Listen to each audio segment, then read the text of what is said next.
Hello, my name's Andy, and welcome to this episode of Talking Around the Library Tree, the podcast from Lancaster University Library. I'm really happy today to be joined by the faculty librarian for FHM, Gem. So welcome, Gem. Thank you for joining me. Thanks for having me. So we're going to start off with a question. So can you tell us what your role is and how you can help students? So as you say, I'm faculty librarian for FHM, so that's health and medicine. And my main roles are doing one-to-ones with students and teaching, and that normally covers search strategies and reference management. Okay, sounds fun. Do you enjoy it? Yeah, it's good. Yeah, good. So I know you haven't been at Lancaster that long, so you still see things with lots of fresh eyes, which is always a good thing. But what do you think has been your best moment in your role at Lancaster so far? I think really it's just being part of the team and being part of the library. And there was an academic that I was talking to recently that when she asked what I did and I said I was working in the library, she lit up. Yeah. And just said how she thought it was the best university library in the country and how brilliant it was. And that just made me really proud. She's not wrong, is she? Let's face it. Let's face it. And that's a good thing. We see that across a lot from academics about how they value the library, and we know that from students. So, we're very lucky to work in that environment where we are really respected by the university. So it's good, and it's good that you're feeling that as a new member of staff as well. Definitely. So changing track slightly, and I've asked this of all the other librarians. And it's a dangerous question to ask a librarian because it could be a very long answer. Can you tell us what your favourite book is and why it's left an impression on you?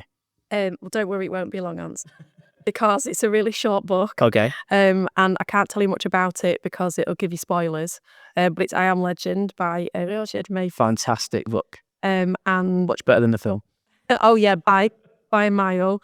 And the reason I can't tell you much about it is because the reason it left a huge impression on me is because there's a massive twist in like the last 2 pages of the book.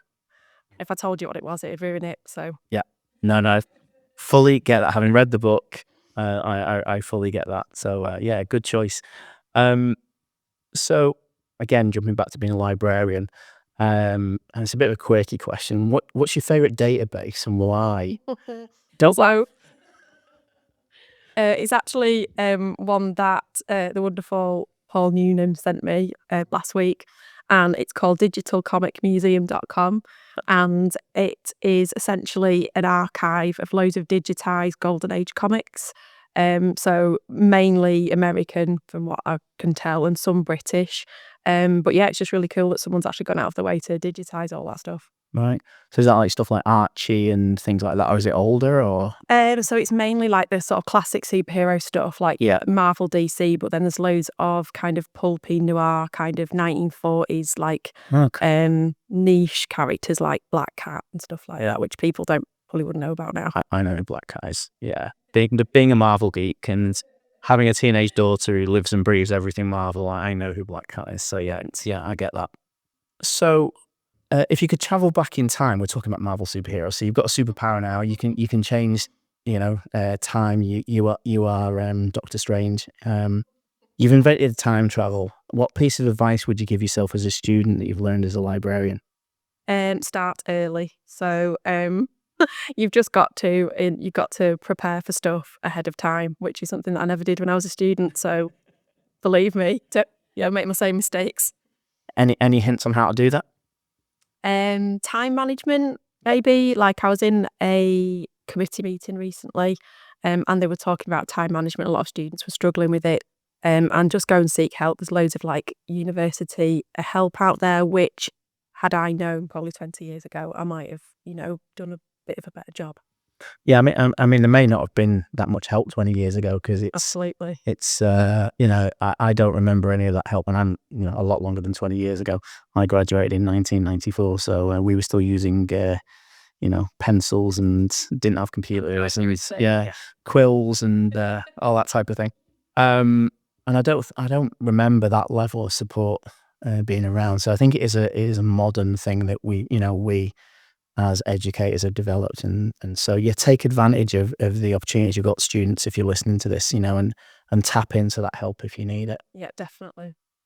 So final question, Can you tell us an unusual or an interesting fact about yourself? So randomly, bearing in mind I have no modern foreign languages at all, I was a judge on the Sophie Castile Awards for the Lakes International Comic Art Festival. So that's a comic award which is given to comics that have been translated into other languages, other European languages Okay. at the moment. So yeah, that was an interesting experience. It sounds it, yeah. So I mean, I guess you could get the nuance of what was being said by the images and things. Would it be all? We were given the English translations, Oh, okay. and the criteria we were given was basically, is it a good comic or not? Yeah. But on the shortlist there was quite a few comics which had been, you could tell something was getting lost in translation, just like maybe like a cultural thing, like a sense of humour thing. Personally, I wanted Asterix to win again. Oh, I love Asterix. And it's a brand new story and it's Yeah. been done fantastically. But a very obscure manga ended up winning, Okay. which was fine. But yeah, I would have gone Asterix all the way. Yeah, I'm a huge Asterix fan. It's one, I would probably have an Asterix book in my top 10 books of all time. Absolutely, yeah. Yeah. I'm with you on that one. So so thank you for sharing that. Fantastic insight into you. So thanks for listening, guys. And you may hear Jem again on future podcasts where we do one talking about graphic novels. I know it's one of your major passions in life, On so the list. I'm really looking forward to listening to that. So no pressure. So thanks for listening, everybody, and check out our other podcasts and take care. Bye bye.